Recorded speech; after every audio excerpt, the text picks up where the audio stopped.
Hello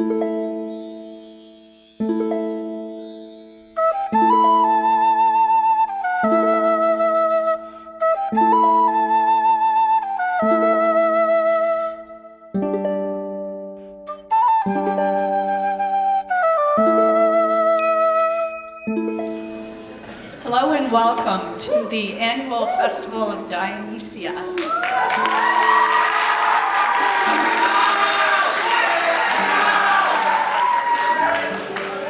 It's a great privilege to be here with you today, and I'm so happy that your teachers brought you down so that you could experience some ancient Greek mythology and have fun with the humanities students as they try to bring literature to life. The history of the festival was that once a year in ancient Greece, there would be a huge festival, and all of the playwrights would bring their cast and their scripts and perform for the all-male audience, and they would have a great time. This was probably the only entertainment they had. So this is what we're recreating today, and we hope that you enjoy some of the 7 myths that we're about to perform. Thank you again. The other thing is, if you could make sure that you're quiet and respectful for the performers, because they're only using the mics in the front, and so they really have to throw their voice. Otherwise, nobody will be able to hear the scripts. All right? And they have gone from research to the stage in a very chaotic 21 or 22 days, something like that. So it's been total chaos, but a lot of fun. Thank you again.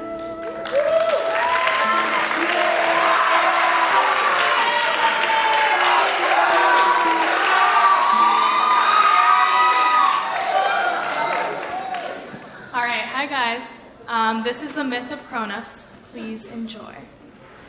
Long ago, before the age of man, there ruled Uranus, the original god of the sky.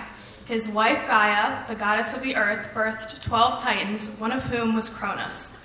But when Uranus sent Gaia's other children, the Cyclops and the 100-headed giant to Tartarus, she was furious. She told her children to take a sickle and castrate Uranus. But Cronus was the only one who agreed, as he saw an opportunity to claim the throne for himself. How dare you banish my children to the depths of Tartarus? You will pay for this, you thief. Why should I listen to you, useless woman? I have no character in my happiness in life. Our children? I want power. The children only threaten my throne. I won't let you get away with such a crime. Oh, Gaia, what are you going to do to me that's so horrific? Oh, you will see. My children, sons and daughters of Uranus, take this sickle, and with it, take Uranus and manhood and banish him forever. I'll do it, mother. Take this sickle and castrate your father. Then you shall have the throne all to yourself. With this sickle, I shall take my father's manhood. Then we 12 titans shall be rulers of the cosmos. Uranus, father, come here. I got something to talk to you about. What is it, son? You've ruled for far too long and become corrupt with power. You need to be punished. And I know just how to make you pay. Oh, and what would that be? Do you really think you have the power to hold this world together? Do you really think you can take this throne and rule the universe? I'm your son. What makes you think I can't? My throne. You unjustly seize my power, and this world will be plunged into chaos. We're not ready for this decision power. You must bid your time. I've watched this tyranny for far too long, and it's my time to step up and create my own life. How dare you speak to your father in this tone of voice? I rule this universe as I see fit and do not know of this tyranny you speak of. Your biggest mistake, however, is thinking that this will be easy. How do you plan on convincing the others that you are the rightful leader? I will humiliate you and take your glory. And for the rest of eternity, all of humanity will remember you as the Titan whose glory was stolen by his son.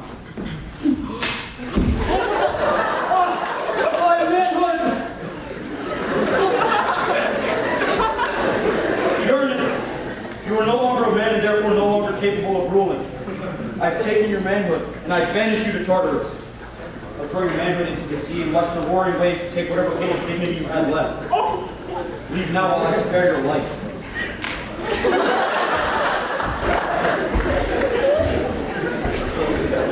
I've gone against tradition and fought against my father. I've taken his glory and taken his legacy. Cronus, like your father before you, you will be banished by one of your own children. You have sealed your destiny. I will find a way to stop this. I will not let this happen. To prevent his own downfall, Cronus ate every child that his wife Rhea had. Rhea, devastated, vowed to save her last son, whom she named Zeus. Gaia, mother, please, I cannot lose this child for my husband's pride. Help me save him. Of course, madam. I'll take him to Crete. Then my friend Amalthea will raise him for you. But what of my husband? He knows the baby's born. Wrap the stone in swaddling clothes and let him eat that. He won't know the difference. Quick, hand him the child. Now go, mother, save my son. He is the one, fated by the other gods to be the savior. I cannot allow the one son I have left to be consumed by this monster Cronus has become. He will mistake this rock for Zeus and eat it.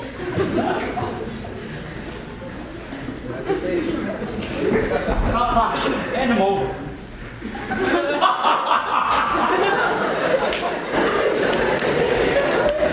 Gaia reaches the Isle of Crete safely and is reunited with her old friend, the divine goat, Amalthea. Gaia, what a pleasant surprise. This baby is my grandson Zeus. Take him and raise him here, away from his father's gaze. I will. Now leave before Cronus realizes you're gone. Amalthea raised Zeus until he was a young man. Initially, the linguistic differences between the goat and the god posed quite a challenge. I'm bored. What do you want to do? Bad. What in the world are you saying? Bad. I still can't understand you, damn goat. Soon enough, Zeus was able to understand the ways and the language of the goat. As Zeus grew older, Amalthea became not only a close friend, but a true member of his family. She taught him how to throw a football, watched him graduate high school, and handed him the keys to his first chariot. Finally, the time came for Zeus to meet with his grandmother and plan to overthrow his father, Cronus. Zeus, calm down. Guy's your grandmother, not your executioner. I know. I just never met her before. What if she doesn't think I'm ready? Zeus, you are ready. You'll condemn Cronus to the same fate you condemned his father before him. Zeus, how are you? It's been so long. I'm so sorry I missed your graduation. I saw all the pictures on Facebook. Grandmother, I didn't expect you to be so normal. Oh, sweetie, of course I'm normal. I'm just like any other woman who birthed the ruler of the universe. Oh, you've gotten so tall and handsome.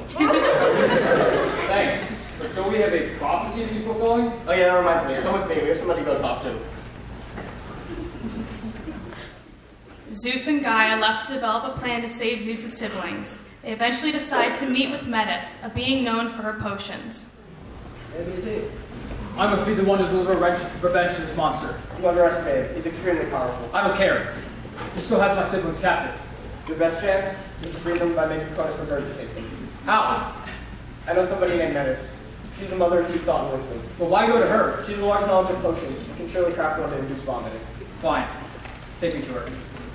Zeus and Gaia travel to the mountains to meet with the wise and powerful Metis. She is secluded in the mountains, preventing most from seeking her out. Gaia is one of the few who know her true location. Great Menace. Give me a potion that'll make Cronus vomit up my siblings. Here, take this rancid potion. You will surely make him vomit. I'll take this potion. I'll place it in Cronus' drink. Then you'll vomit up my siblings, and I shall lead a revolt against him.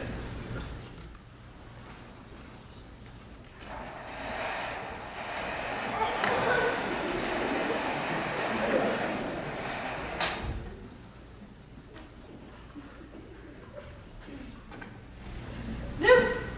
My son! Look how you've grown. I thought about you every day. I missed you. Gaia told me you had the potion. I'm not sure we should go through with this. He's your father and my husband. The choice I have to make is agonizing. Think of your children. My siblings. He still has them captive. I know. You're right. I'm sorry. It's just the guilt. The unbearable choice to get rid of my own husband. I understand, Mother. If this is the right choice, I won't make him suffer.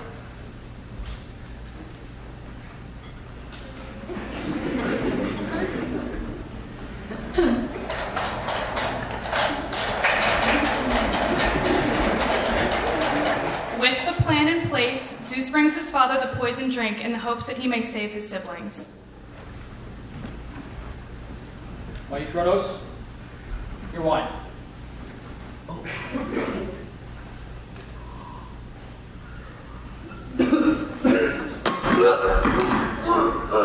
Due to the potion, Cronus regurgitates the other 5 gods and the rock. The gods, being immortal, come out fully grown adults. I have freed my siblings, and now shall lead the universe. You, Cronus, however, shall be banished to the depths of Tartarus forever. And, like his father before him, Cronus was defeated by his own son. Zeus and his siblings then took over the cosmos and ruled as gods. The end.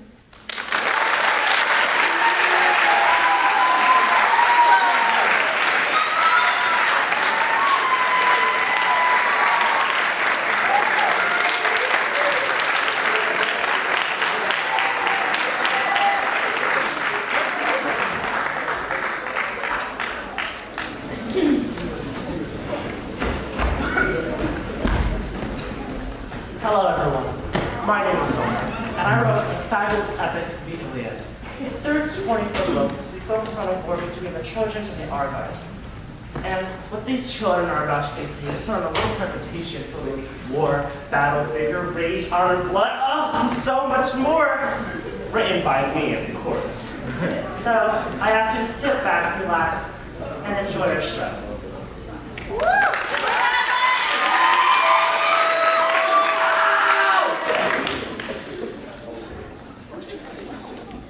Our story starts here, inside the Greek camp, with Achilles, the greatest Argive warrior. Agamemnon, the king of the Argives. Chryses, a priest of Apollo, wants his daughter Perseus back after Agamemnon has taken her as a war prize. After Agamemnon initially refused Chryses' reasonable request, Apollo rained arrows in the Argive army for 9 whole days. On the 10th day, Achilles calls a meeting with Agamemnon. Agamemnon, Calchas the prophet says you must give Perseus back. Apollo's running absolute destruction upon our army with his arrows. Something has to be done. Who even cares what Calchas thinks? Why should I give her up? She's my prize. Well, I don't know. Maybe to stop your people from dying because of your need for glory? You're a king. Do something. Perhaps you're right, Achilles. I do love her more than what I've claimed. But I'll do it if it is best for the people. But I will need you to fetch me another prize. My honor must be retained. Yeah, no. We do all the work, yet you get all the rewards. You'll get your revenge when we take down the walls of Troy. No, Achilles. I will have a new woman, and she will be beautiful. Are you kidding me? You know I'm just a mercenary fighter, right? I can easily abandon you and join the Trojans. In fact, I will, unless you show your greatest and most powerful warriors some respect. Achilles, do you know who you're talking to? I'm a king. I'm more powerful than you. That gives me a great idea. Achilles, you'll give me your woman, Perseus. My woman. You want my Stop woman. it, everyone! Please! Gossipina, what are you doing here? Paris sent me to make sure that neither of you are injured. Please, give up Perseus. You'll be repaid many times for what she's worth. Please, don't do this. Fine, Agamemnon. You win this battle, but you ultimately lose the war between you and I. I'm no longer part of your army. You will all fall at the hands of the powerful Trojan Hector. Please, men, stop fighting! Agamemnon, don't take Perseus, and Achilles, please don't disrespect the king. Please, men, think of the other people and not yourselves. No! Achilles, I'm taking Perseus, and I don't really care for your choice.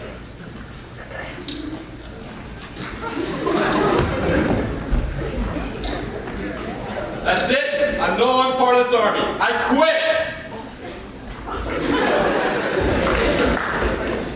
After Achilles storms out, his mother Thetis rushed to Zeus, his father. She persuaded Zeus to change the tide of the war against the Achaean side. This would then force Agamemnon to come back into the war. And then when he would come back, he would win the war for the Achaeans and achieve more glory.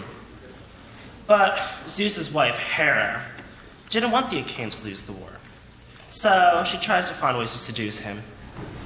Crap! I made a lot of promises to a lot of people. This is a problem. Thetis wants Achilles to be glorious, but Hera, oh, my girl Hera, she does not want to see the Achaeans die. I cannot please everyone at once. I'm in a pickle.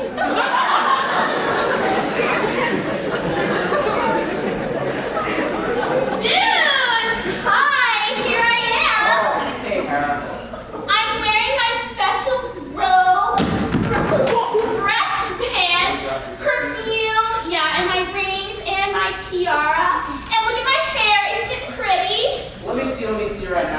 Nah, I'm not feeling it.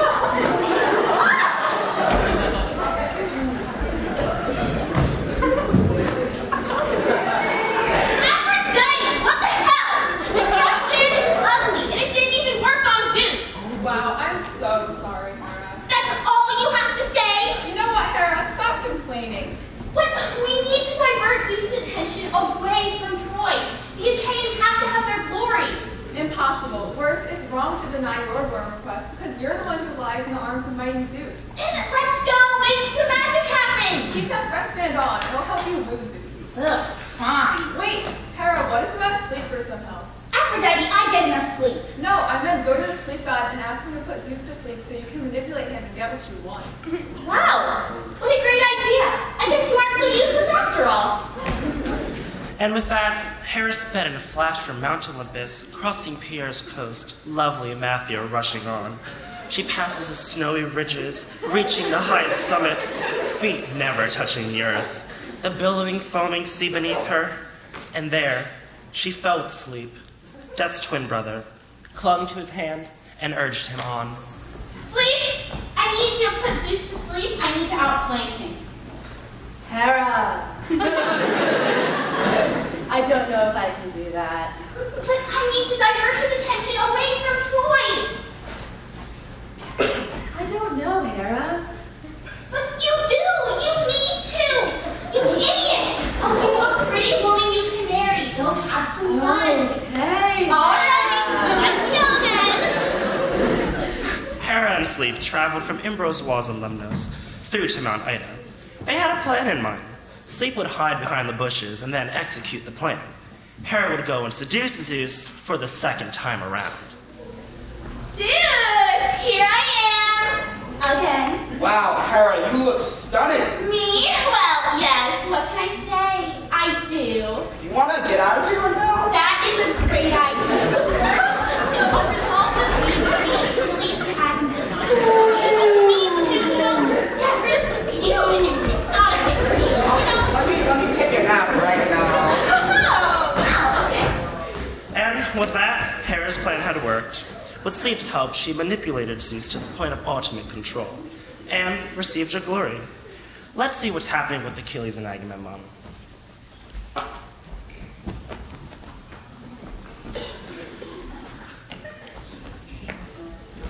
Agamemnon comes to Achilles to beg him back to come to the war because the Trojans were killing the Achaeans.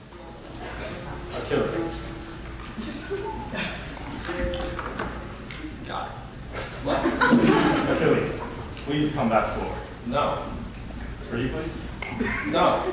Agamemnon continued to beg. He even gave Achilles his teddy bear. But Achilles was looking for one thing. Fine, I'll give you this dance. Okay. So Achilles finally agrees to come back in the war. The son of the king of Troy, Lycion, even tried fighting Achilles. Look what the gods gave me. A chance to kill you. Let us see who will die, Achilles! Oh! Yeah! Oh no! Oh man! Oh no! My prince! Please spare my life! No! Die, Trojans, die! I put you all the way to sacred Troy! Nothing will stand in my way! I will kill you all! And well, Achilles slayed all the Trojans. However, the river god Zeus, in favor of the Trojans, for killing him, wanted to do an attack on him. He tried killing him with the Scamander River. So be it, Scamander River. I will not stop killing these annoying Trojans. However, the river god kept banging him down to his knees. He kept trying harder and harder. Oh God, I'm going to die. I'm going to die. I would rather be killed by the enemy than surrender this river. And just as he was having problems, the gods up there were as well. Oh my god, Athena! Look at Aphrodite over there. She's taking Zeus away. You should, totally go and start a problem with her. Being edged on by Hera, Athena ran over to Aphrodite. Hey, Aphrodite!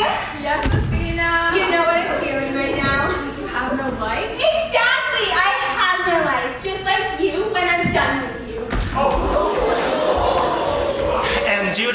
between Aphrodite and Athena, it caused a great sense of chaos.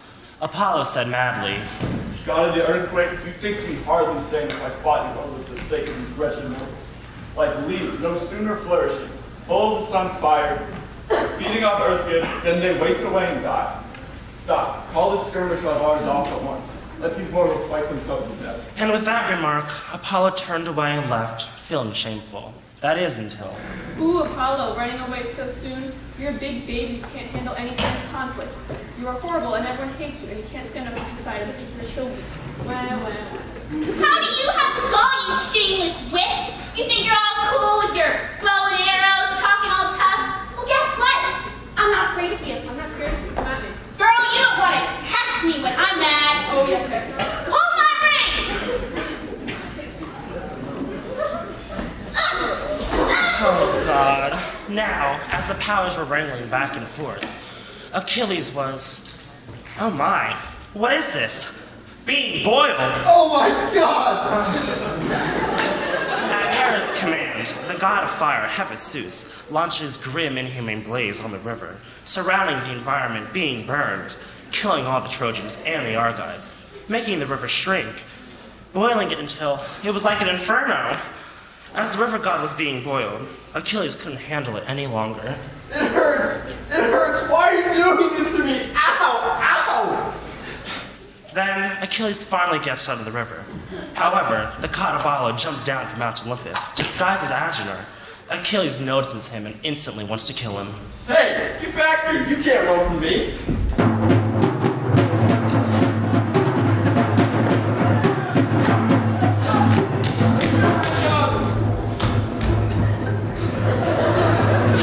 And so forth, Achilles did not know that he was being lured away from Troy, the exact opposite of his mission. Like Achilles, there was a great Trojan warrior by the name of Hector. He has gone on a bloody rampage, killing Achilles' best friend, Patroclus.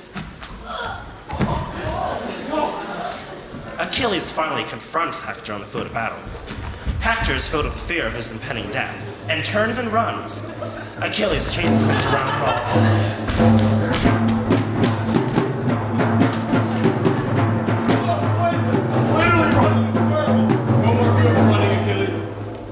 Stand and fight you here as a man. Fight me here or die. I swear to not dishonor your body. You kill me. Shake my hand and take this soul from you in sin. No, there are no pacts between men and lions. Don't try to show me mercy when you show none to Patroclus. Prove yourself right now. You think you can match me? Can you defeat the greatest warrior to ever live?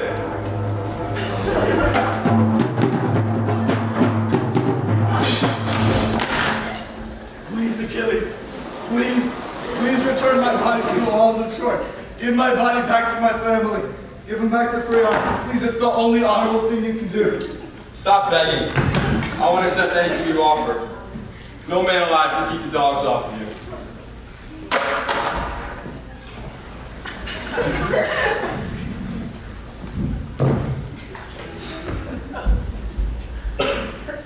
After defeating Hector, Achilles does not wish to respect Hector's body. He enters his tent to mourn Patroclus. However, King Priam of Troy, Hector's father, learned of his son's fate at the hand of Achilles. He wanted to take him back to honor him like the true warrior he was. Look who it is. I suppose you're here for Hector's body? For what your son did to Patroclus, he deserves to rot in hell. Please, have reason. It is disrespectful for you to take Hector without giving him a burial. You won your glory by killing him. You have nothing left to gain. Here, I brought this gift for your stage. I suppose I can consider the trade. I do look good in purple, after all. After some negotiation, Achilles and Priam agree to make the trade. Priam takes Hector home, while Achilles fawns over his gifts. I'm home. I have Hector's body, which gave him the burial deserves.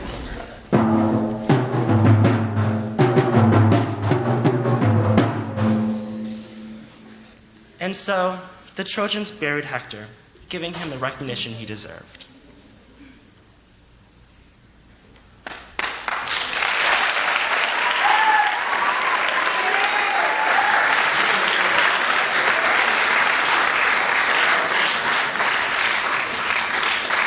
Well, this concludes the shortened subject version of the Iliad, written by me.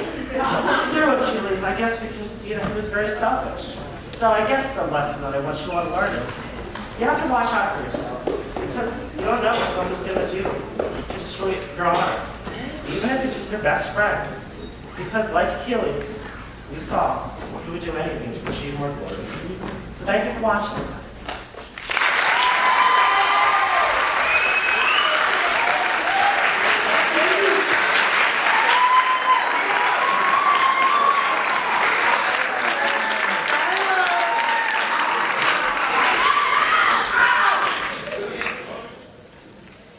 Greetings, ladies and gentlemen.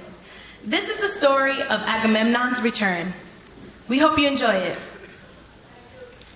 10 years ago, governed by death and tragedy, the Trojan War between the Greeks and the Trojans ended with the fall of Troy.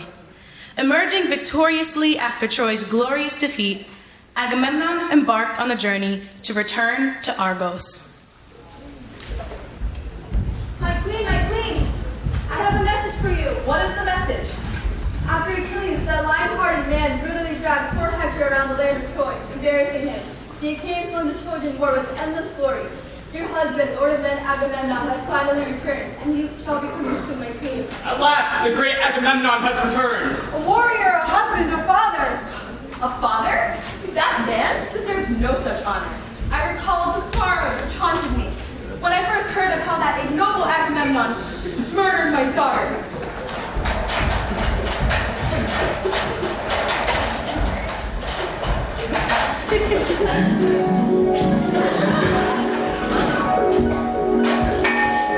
Aiding in the war for the sake of a false woman, King Agamemnon has no choice but to forcefully kill her eldest daughter, Iphigenia. Her blood spilled as an offering to Artemis to speed the Greek ships. She pleads to her father. She pleads to the gods. But King Agamemnon has no mercy as he brutally takes her life.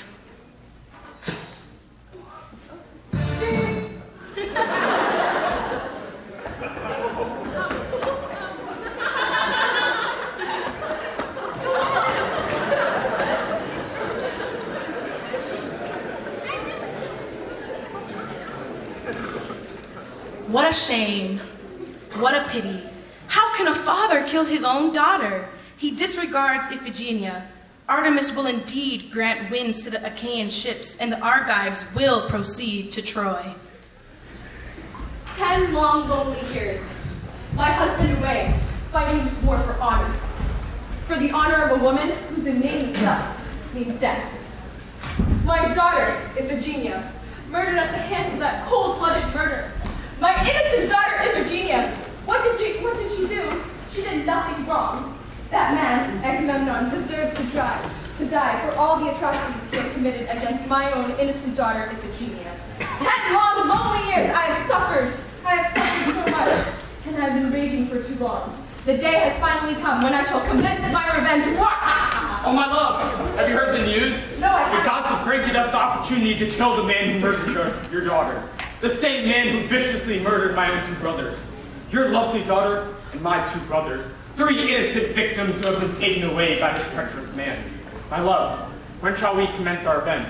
Upon Agamemnon's return from Troy, we will delay no longer. Yes, we shall delay no longer. This terrible man of yours, King Agamemnon, deserves his demise, and I will honor the opportunity to help you complete the deed. Yes, we shall complete the deed.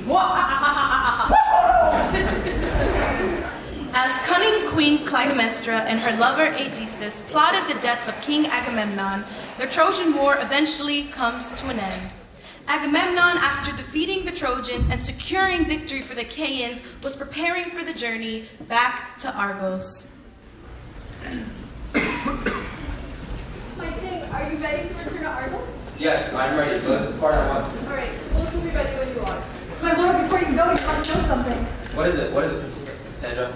I see something terrible in your future. An ancestral curse comes to torment you. You will die, and your royal house will suffer at the hands of a cunning woman. You foolish woman, what nonsense you speak. Please believe me, my lord. I see death in both our futures.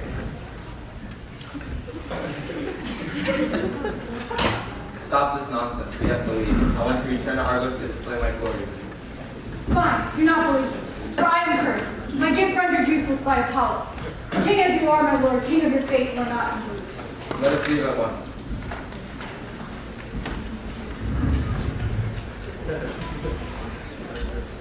After the long journey back from Troy, both Agamemnon and Cassandra return to Argos in a glorious procession.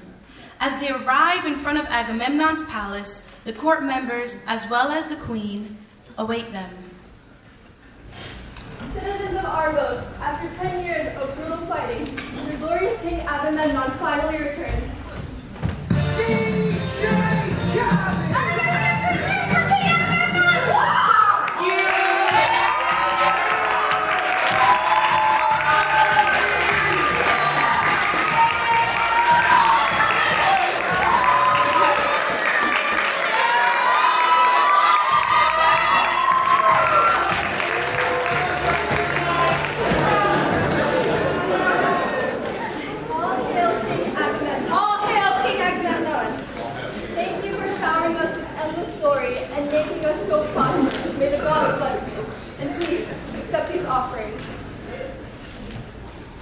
First, I would like to thank the gods for my safe return and thank them for helping me gain glory against the city of Troy. I've had a long journey and am more than happy to be home. I hope to bring continuous prosperity to Argos, and may the gods bless you all.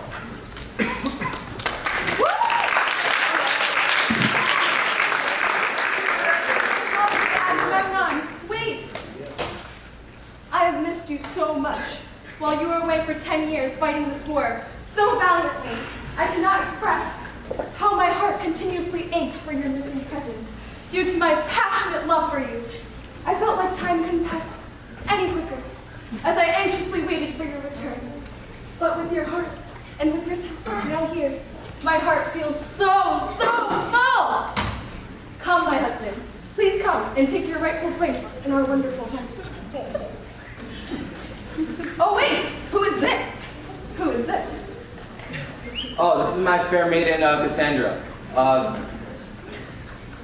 Please make a place for her in our palace, as she is, after all, the prize for my glory against Troy. Well, of course, you can take this wonderful maiden of yours into our palace. Well, I have prepared a bath for you, so you can wash away all the sins and atrocities of the war. Please, come on. I can take a bath. You could actually. Have a stick. Wait here, Cassandra, while I take my bath, please. Yes, we could. I should be in here anyway. Come, take your bath.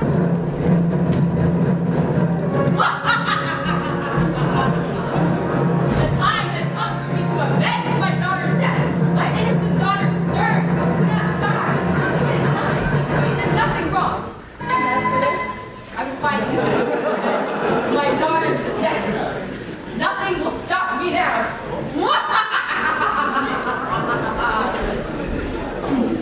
You fool! You think you can kill my daughter? What a fool you are! You shame me!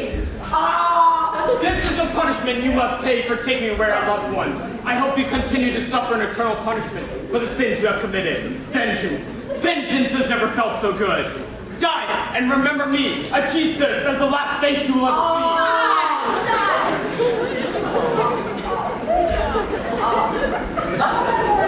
Wicked curse ultimately ruined you. Being here dead, I have but one thing to say. Ha! I totally called it. I totally told you so. Didn't I tell him so? You think you can follow my husband's footsteps like that? You are a coward and a useless human being. You deserve to die next to this atrocious man. May you have the honor of having your dead body lie beside the dead body of an unholy king. Die! You are pitiful indeed, and for this you have no choice. Let's die.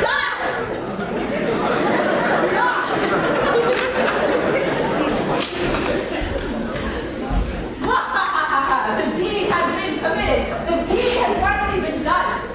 My husband, Agamemnon, your king, was killed by my hands and by the hands of the cousin of the former king. Oh, what a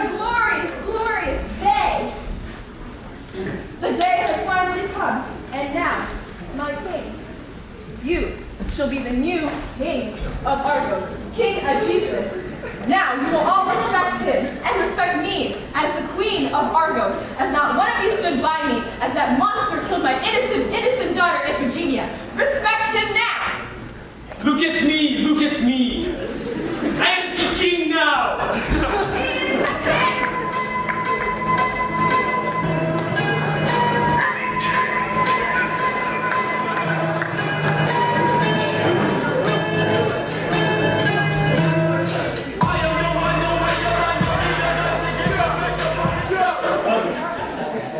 Aegisthus and Clytemnestra then ruled the kingdom of Argos for a long period of time together after they finally got their revenge for Agamemnon's betrayal of killing Iphigenia.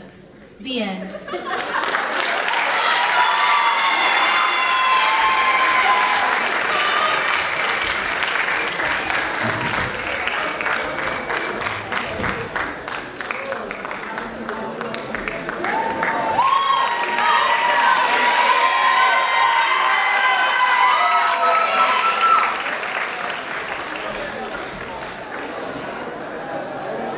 Hello, this is Theseus and the Minotaur. Our story starts in the ancient lands of Crete and Athens.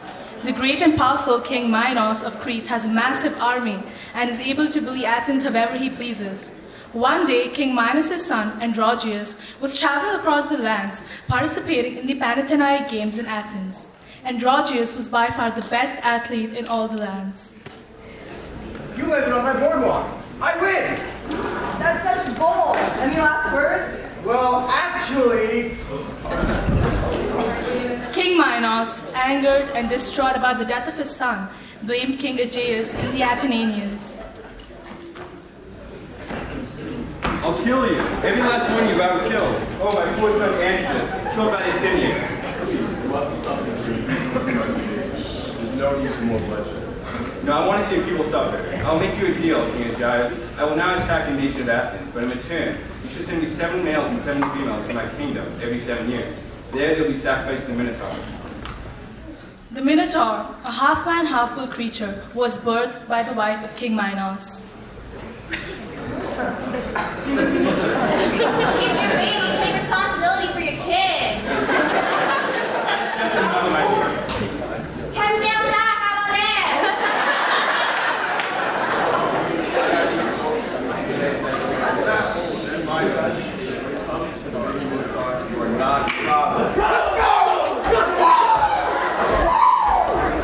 King Minos took pity on the creature and decided to employ Daedalus to design a maze for the monster. Once in the maze, it was impossible to find an exit. I have no choice. To save the people of my kingdom, I will have to agree to this humble offer. King Minos sent the promised 2 rounds of tributes to Crete over the years. The time of the 3rd sacrifice was upon them. Soon, the day of the 3rd sacrifice had come. Theseus, curious of the sacrifice, speaks with his father. Father, why do we send 7 girls and 7 boys to the city of Crete? After losing the war with King Minos, we have to send our sons and daughters to the Minotaur. What's a Minotaur? It's a beast that lives in the labyrinth, a maze built by the genius Theseus. The Minotaur is the son of the Cretan bull and Minos' brothers.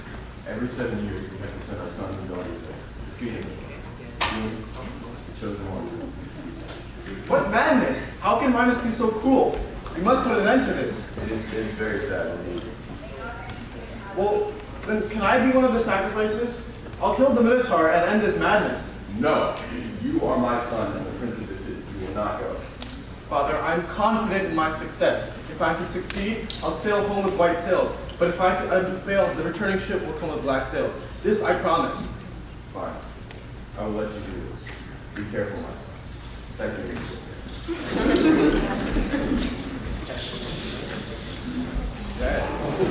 Theseus arrives in Crete, prepared for the sacrifice.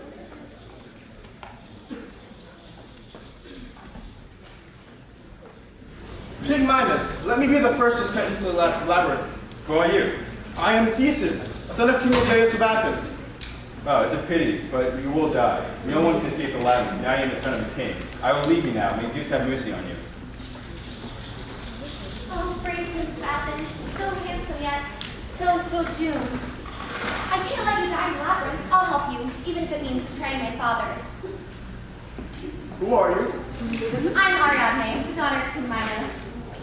Okay, in that case, I'll just take whatever you give me. Here, take this. What you have to do is you have to tie it to a wall, and then once you go through the maze, unwind it. And then when you get there, kill the Minotaur, and then come back, and just follow your path, and then it's done. Okay, I appreciate this, and And afterwards, you'll come to get me, and then we'll go escape Crete and go to Athens, and then we'll get married, and we'll have 7 kids, 4 boys and 3 girls. And the first one will be Athens, then the third will be named. okay, let me just sleep for now, and then we'll figure this out later.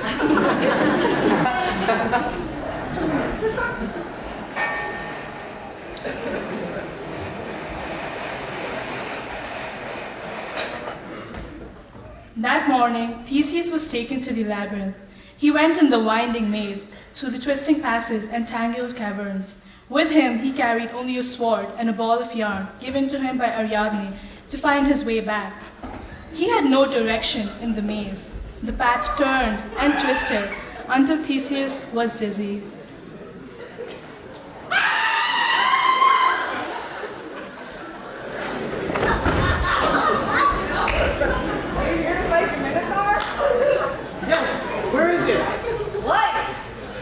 From Athens, introducing Theseus!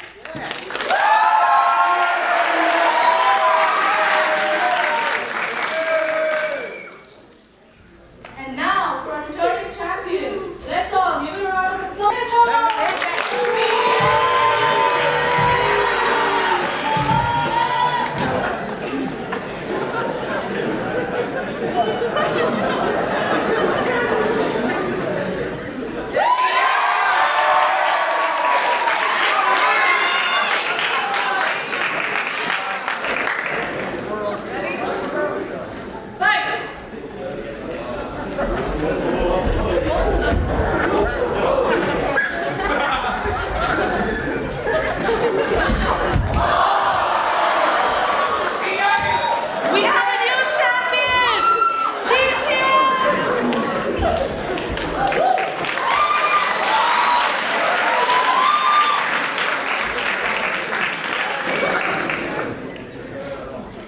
Theseus was successful in killing the Minotaur at last.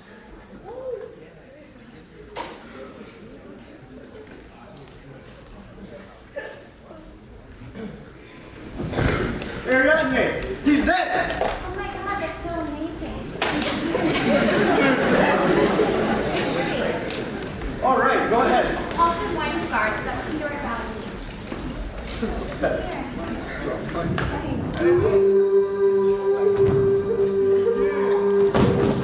On their journey to Athens, Theseus, Ariadne, and the prisoners stopped on an island nearby.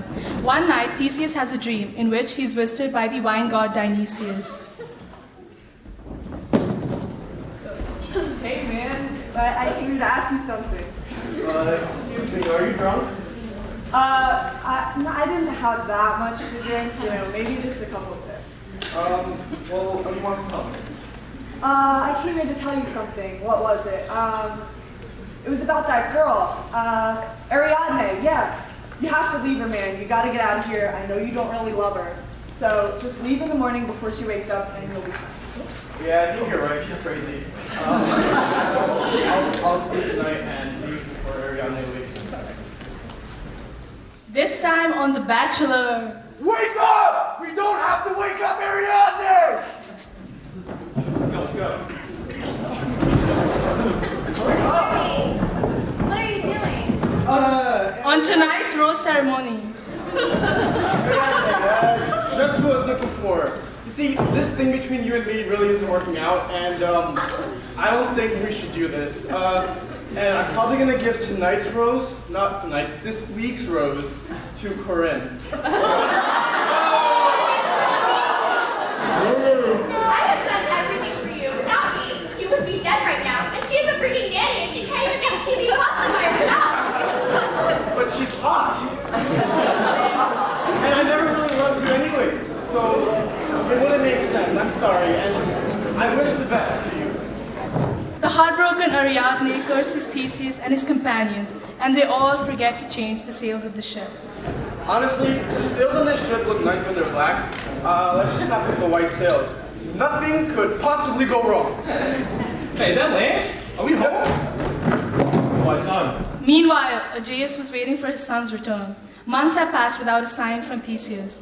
As Aegeus was standing on a cliff awaiting his son, he caught a glimpse of the ship. Seeing the black sails, he immediately thought that his son was dead, and in total despair, threw himself into the ocean. Black sails. He's dead. What's the point of me living anymore?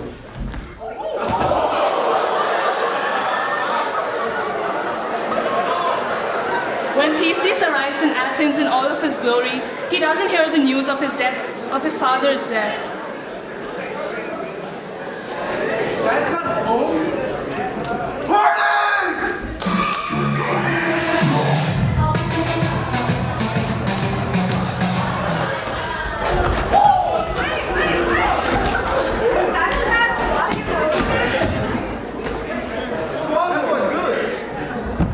Indeed, the king is dead. Theseus finally gets to have glory and be the king, but it comes with the loss of Aegeus. From then on, the Athenians named the sea the Aegean Sea in memory of their beloved king. The end.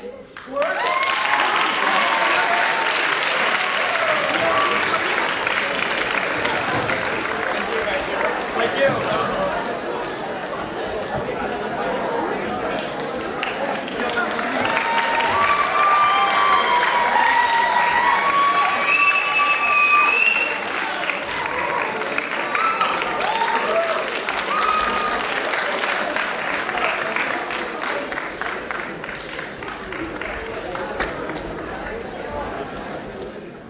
Alright, today we're going to be showing you the myth of Kalisto. Kalisto was the daughter of Lycaon, king of Arcadia. She now approaches her father with her wish to join the hunters of Artemis. Kalisto, my daughter, why do you wish to join Artemis and take the oath of chastity? Do you not wish to foster children as well to vie with theirs? Father, as long as I'm a companion of Artemis, I will keep my chastity as a symbol of my loyalty to worship. This is the life I have chosen, and I know you will respect my decision. Forgive me, but you have many other children for heirs. Fine, but I'm not going to count myself in the bread. And with that, Kalisto headed to the temple of Artemis to make her vows. With the gods and goddesses as my witness, I pledge myself to the goddess Artemis. I turn my back on the company of men, accept eternal maidenhood, and join the hunt. Rise, my sister.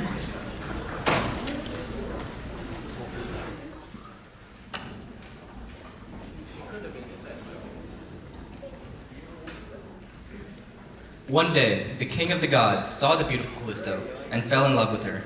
Of course, he tried several times to seduce her. Oh, Kalisto, daughter of Lycaon, how dare you stroll the greens of this earth and not bless the greatest god of these lands with your beauty? Most powerful Zeus, I am a follower of Artemis. Therefore I beseech you, leave me be and let your eye gaze upon another woman. You misunderstand my intentions. I only wish to bring upon you a taste of the greatest power that rules these lands, and the mortal men who attempt to bed you to no avail. I only wish for you. I wish to pollinate your flower. I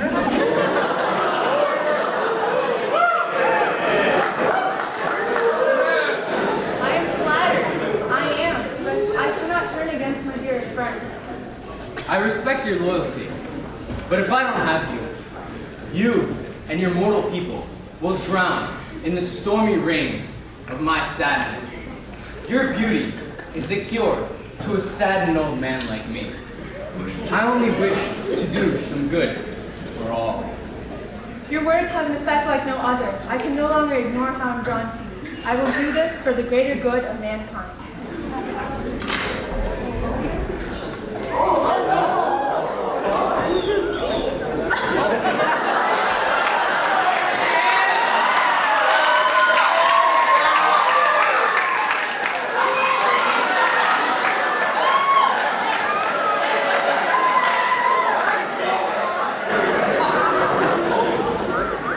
Following in her tomfoolery with Zeus, Kalisto harbored a secret from her sisters and Artemis.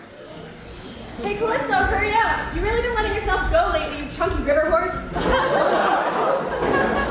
I'm just eating well. A little too well, I think. Leave me alone! Fine, fine, as long as she doesn't eat us next. I'm pregnant, all right?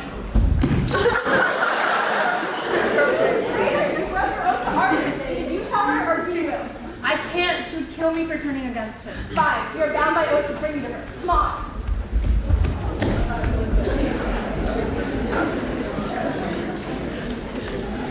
Artemis! Callista has broken her oath and she's pregnant with a man's child!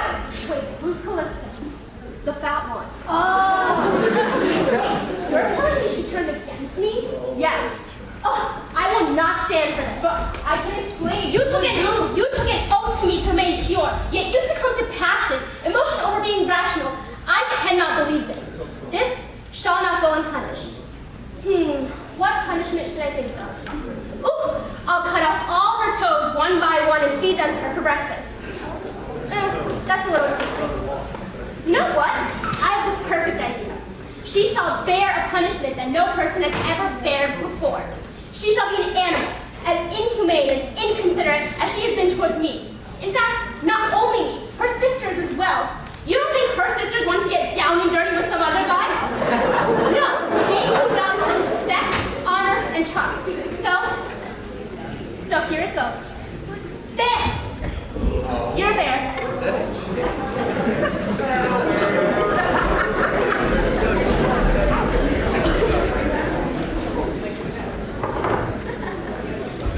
5 months later.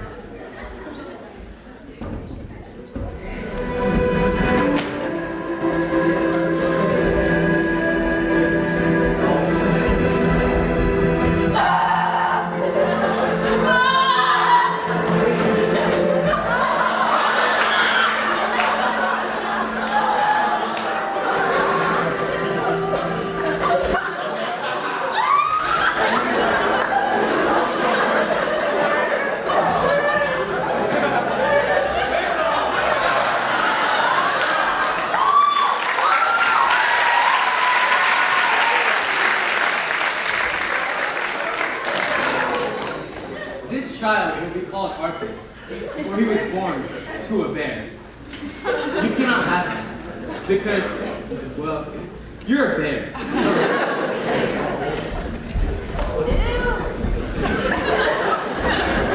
Goddess Maya, I give you this child, Orpheus, son of Kalisto. Raise him as strong as any warrior in these lands.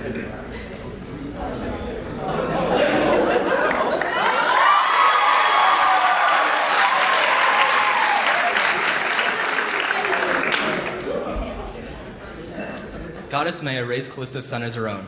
She taught him how to walk,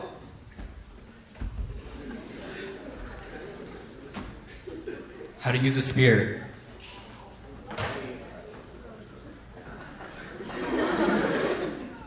and raised him until he eventually became king of the land Arcadia.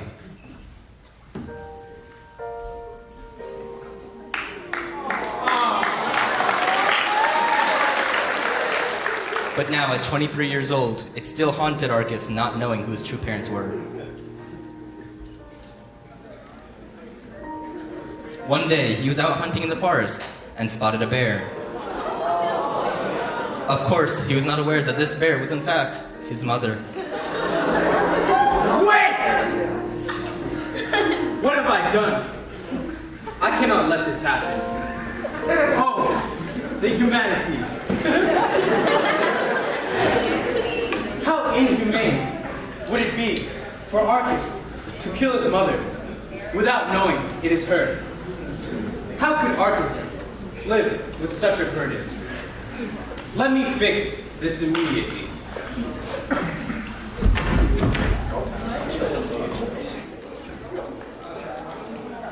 In the spur of the moment, Zeus did the only thing he could think of. He turned both of them into stars, the constellations Ursa Major and Ursa Minor. These constellations can be seen mostly in the summer towards the north, and that is the story of Kalisto.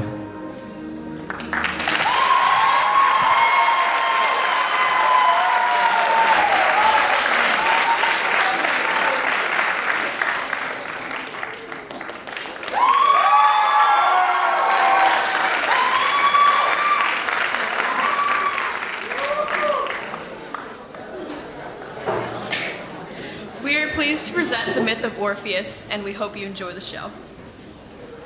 Orpheus, the mortal son of Apollo and the muse Calliope, was the most gifted musician the ancient Greek world had ever known.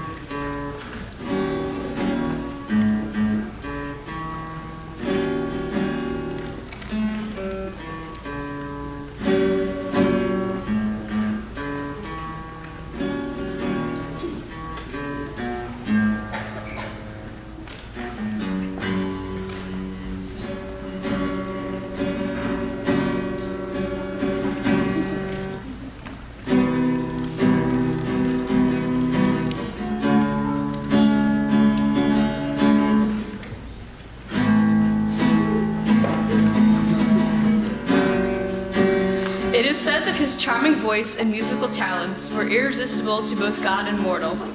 Even the trees and rocks would move to be closer to him.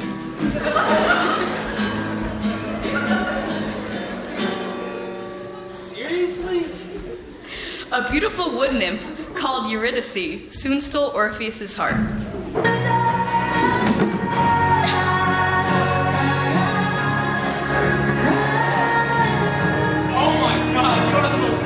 Beautiful wood nymph I have ever seen. Like, maybe I could get your number sometime. Like we could go to Chipotle or just maybe I don't know, something casual. It doesn't have to be casual if you don't want to. Just something like that. The two fell deeply in love and could not bear to spend a moment apart. They were married soon after. By the power invested in me, with this book I just found, I'm now pronounced you man and wife.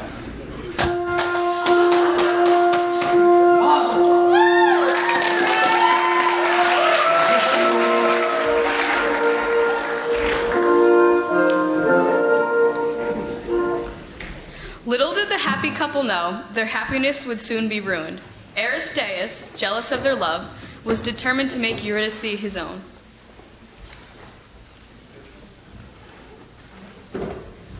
Oh, Eurydice, thanks, Zeus. I'm so glad we're married now. So happy, nothing could be better. Orpheus, I'm scared in these woods. Let's go home and celebrate. Wait, I think I hear something over in that bush. Probably just an animal or something. It's I, Aristeus, and I plan to kill you and steal your wife. Look, a Minotaur. Go, Eurydice. I'll kill you.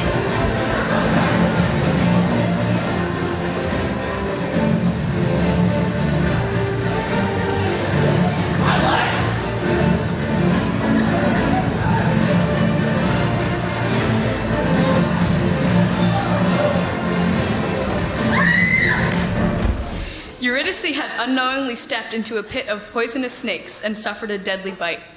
Apollo, my father, please help. If Eurydice's snake bite's go untreated, she'll die for sure, please. Can't help you with that. Orpheus, don't forget me. So, sorry about that, Orpheus, but, just gonna head out. He's gone!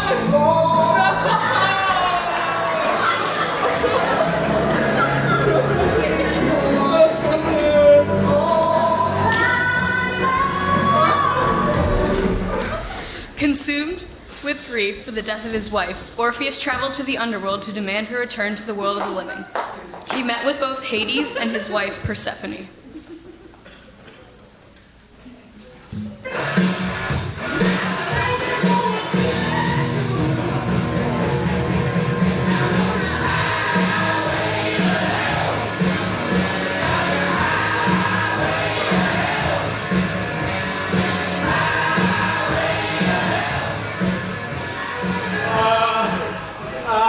You're Hades, right? Obviously. What does a puny mortal like yourself want with the likes of me? My wife Eurydice is dead, and she's in the underworld with you, and she's the only thing that made my life worth living at all. Like, come on, she's like a 12 out of 10, dude. You gotta leave her back. Those are so hard to find these days. Why should I bother? Although I do admire your courage for coming down here and the blessings your father gave you, there's nothing in it for me. I got it. I play the most beautiful music out of any mortal in the entire world. How about if I make you, a big old deathless god, cry, then you have to make a deal that you give Eurydice back to me. Do it. There's no way he'll be able to make you, a strong deathly god, cry. Alright, it's a deal. If you can make me a great, big god cry, I'll grant your wife back. I wish you would step back from that life. Cut ties with all the lies that you've been living. And if you never want to see me again, I will understand. I will understand.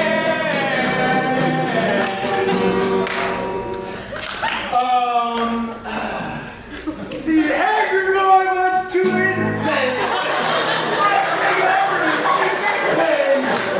You know you don't belong. 'Cause everyone I know has got a reason to say you can put the past away. Oh my God. Oh my God.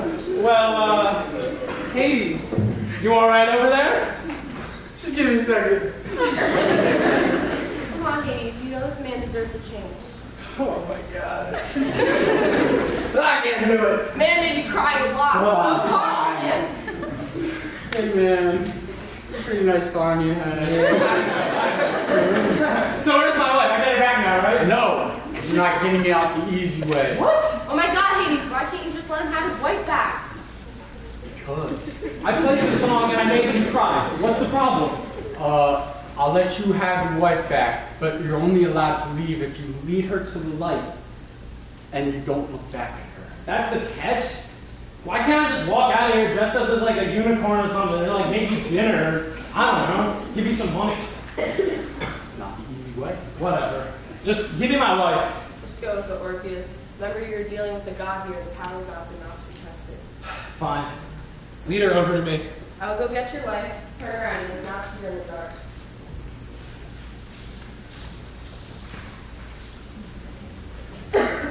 Be careful, Orpheus.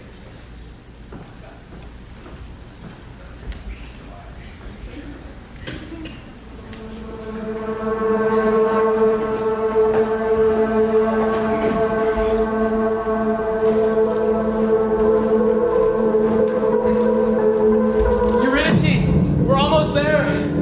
I see the light. No, you turned too soon, you idiot. Now go on.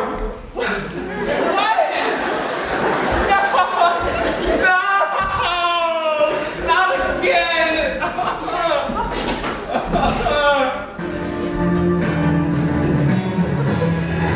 Why? Oh, she was so hot! Of course it's always after me!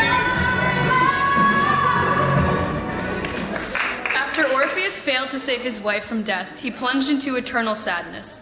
He no longer had any will to live, his music was no longer beautiful, and he wanted no love from anyone else.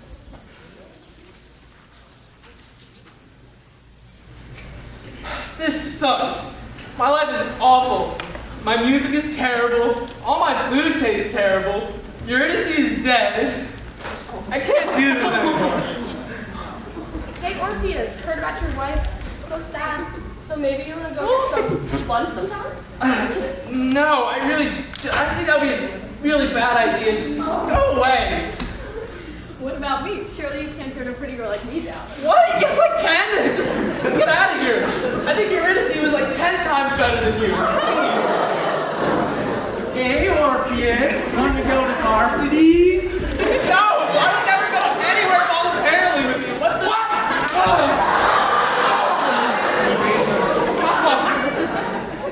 Hey, Orpheus. Do you want to go sacrifice some lambs? No, I'd rather just sacrifice myself and get away from all of you women. Ugh. Oh, how dare you! Ladies, get him! Oh, God.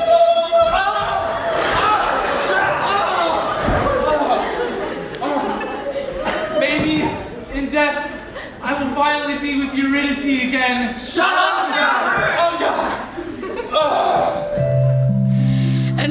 Orpheus was finally dead, yet reunited with his beloved Eurydice in death.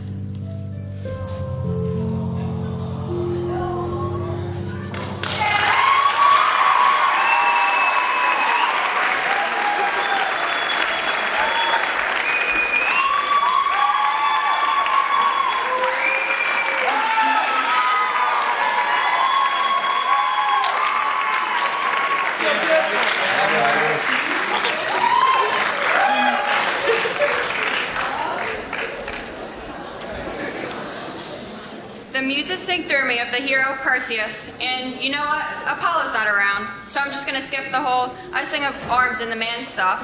I've got a lot to tell you, and that'll just... I'm Pallas Athena, and this is the story of a young man named Perseus. You know, the one who killed Medusa? Oh, sorry, spoiler alert. Anyway, our story begins here in Argos with the king and a messenger.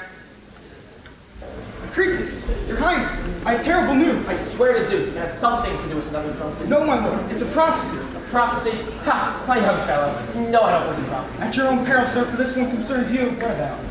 I'll be a handsome, strong, and wealthy man in my old age with a powerful grandson to succeed me. Well, it did mention a grandson, but... Opposite. What is it? You'll be killed. What? The oracle. It told me you'd have a grandson that would eventually kill you. But why? Why would you do this? She didn't say. All she said is what I told you.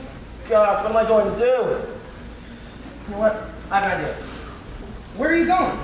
Can't be killed by a grandson if I don't have a grandson.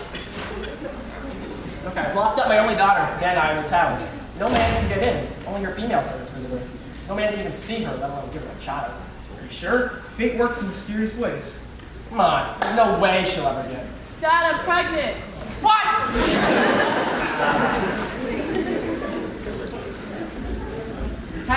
How would Name of Poseidon did this happen? Someone came to me through the window. He filled the room with a warm glowing light and told me he was a god. Then he showered me with gold and he was gone. You sure that was him? Tell me, did you have any sort of symbol, like a lightning bolt or a trident? Oh, we need a massive lightning bolt. By the gods! What did I say? I only do have a grandson, but he now is untouchable. I don't kill him, then he'll kill me. But if I do kill him, I'll incur Zeus's wrath. What am I going to do? You know what? I got it. Have you learned nothing? You can't stop the course of fate. Fate is just the excuse idiots use to justify their stupid decisions.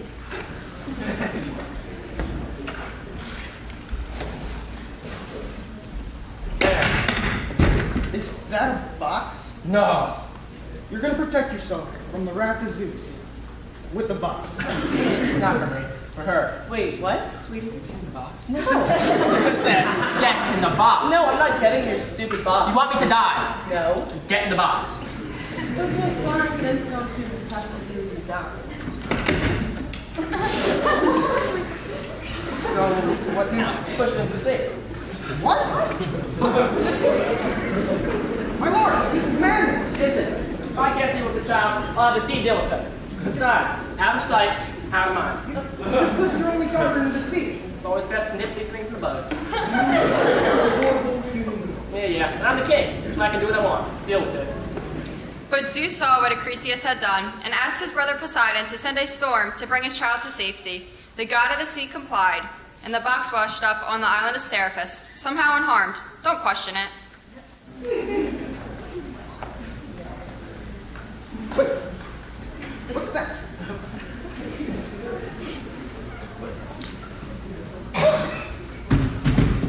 Well, I'd like to check having a baby in a box in the middle of the ocean on my bucket list. Where am I?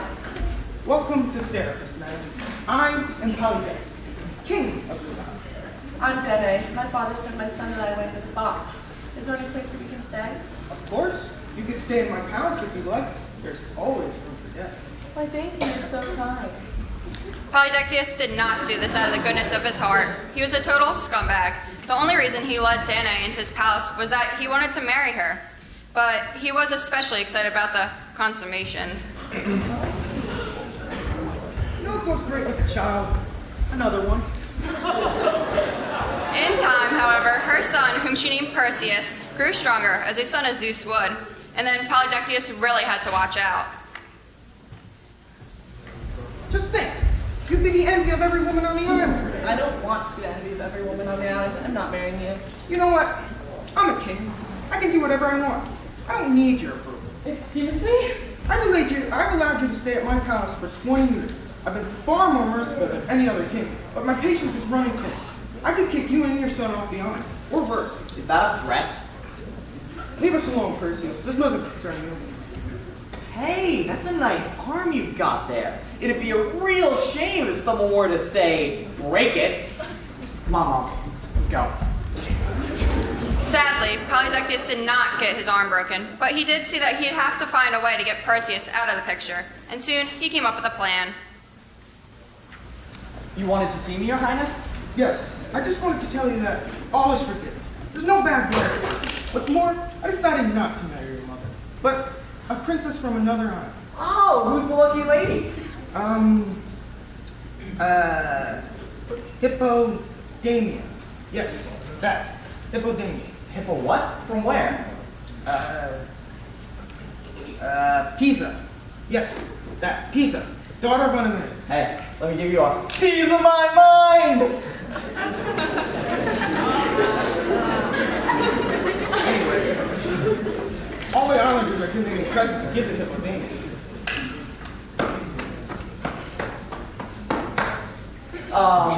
I don't think I can really afford to give you anything, but I'll try to give you anything you want.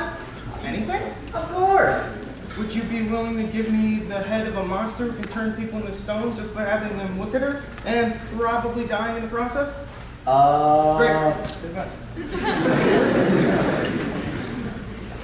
Don't worry, Perseus. I come with gifts. Here's winged sandals from Hermes. They'll help you fly to find her. How'd you get these? Not easily. He wouldn't stop wriggling. Well, he is Hermes, fastest god on Olympus. That explains why I can't get a date. Here's a helmet. Once you put it on, it'll make you invisible. He likes you. Nobody knows why.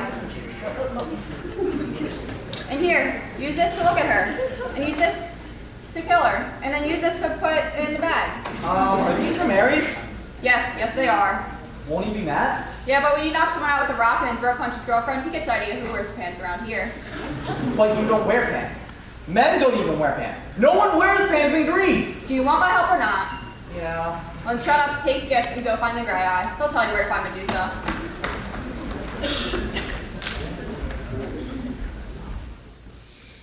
And so the young hero graciously accepted my help and went off to find the gray eye. 3 women so old they only had one good eye and tooth among them.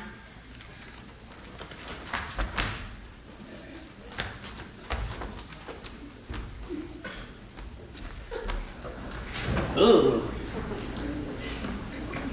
Is this the right place? I could have sworn I took a wrong turn somewhere. Oh, never mind. Give me the eye. No, give me the eye. Only in exchange for the tooth. Where is Medusa? What? Who said that? Where are you? Are you edible? Are you deaf? Where is Medusa? I am not going to tell you that. Come on, one of you tell me. Take your eye and your tooth and throw them into the sea. No! I don't know. I cannot know what's happened, I swear. You want the truth, you can't handle the truth. But you can certainly handle the tooth. That's it. Throw them both into the sea. You'll find her there. Now give us back the eye. And don't forget the tooth so we can eat you. Oh. You know, you wouldn't be able to see me anyway, but just in case, I'm gonna put them over here on this rock. You guys can go and find me whatever. Doodles! No! If you only took him out of the shop, we would have had it. Oh, shut up. Let's find him.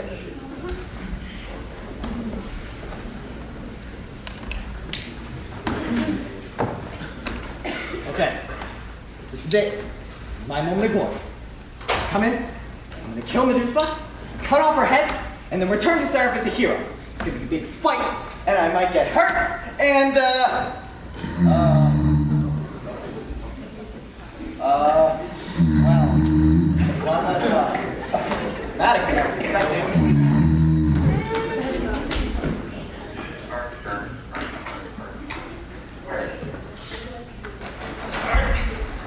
God, it's a lot harder than you think. Just tell everyone it was an epic fight. No one really has to know.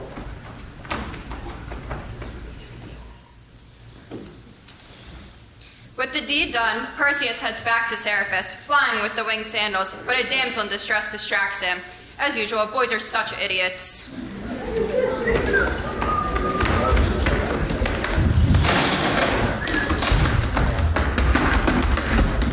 Well, what's a beautiful girl like you doing chained up to a rock in a place like this? Here, let me help you out.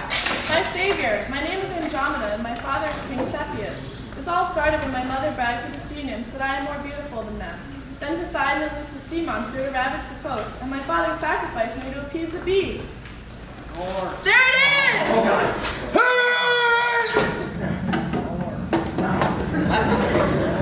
Oh, God. Andromeda, look away! Yeah!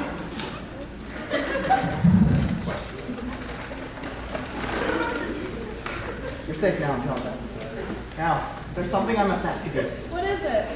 I've fallen in love with you. Will you go with me to ask for your hand in marriage? Of course, you saved my life. I can't wait to be your wife. Now all that was left was to return to Seriphus.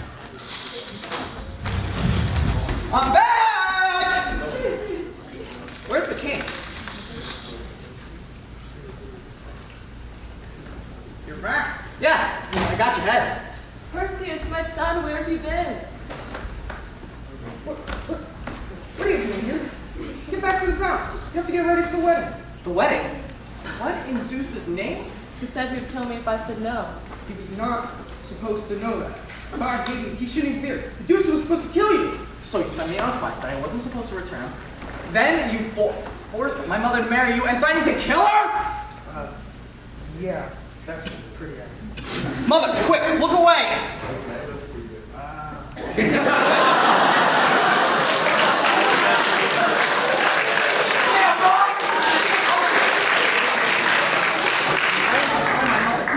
Stone cold murderer!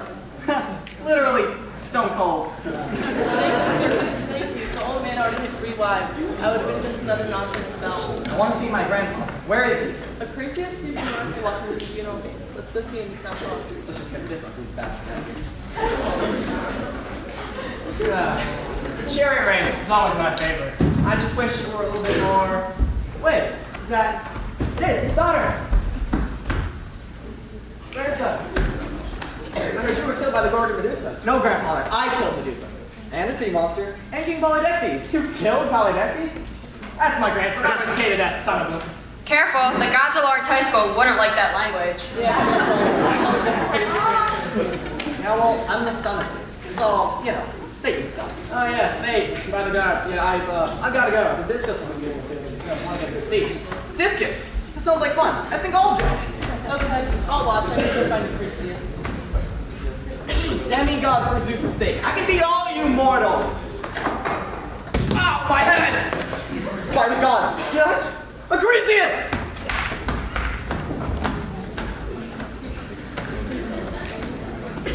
So after that, Perseus marries Andromeda, and everyone lives happily ever after, except Acrisius, proving you can't change fate no matter what you do. You can, however, change your destiny. And that's the story of how I got this awesome shield. And you really didn't think this was going to tie into me somehow? You don't know Olympian gods at all. Speaking of gods, Ares needs to get punched again.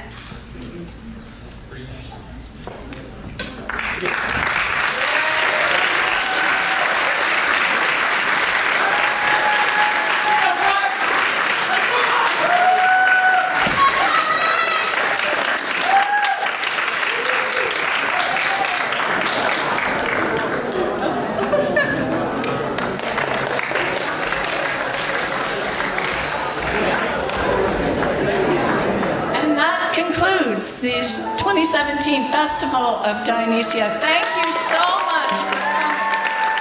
Glad you could make it. You were an awesome audience, and a special thanks to all the kids in the booth and Mr. Irvin for taping for us, and all of our actors. Excellent job today.